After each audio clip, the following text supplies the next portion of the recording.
In front of me is OPPO Reno 15F, and today I would like to show you how you can open apps in split screen view.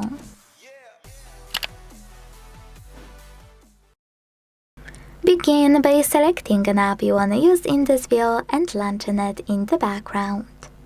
Then tap on those three dots at the top right corner. And when you see this pop-up, select Split View.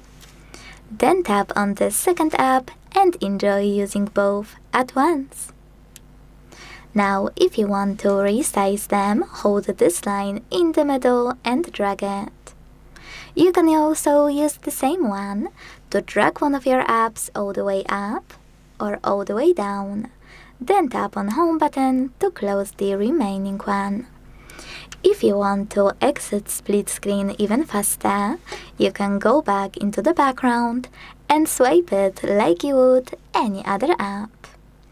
Thanks so much for watching. If you enjoyed this video, leave a like, comment and subscribe. Bye!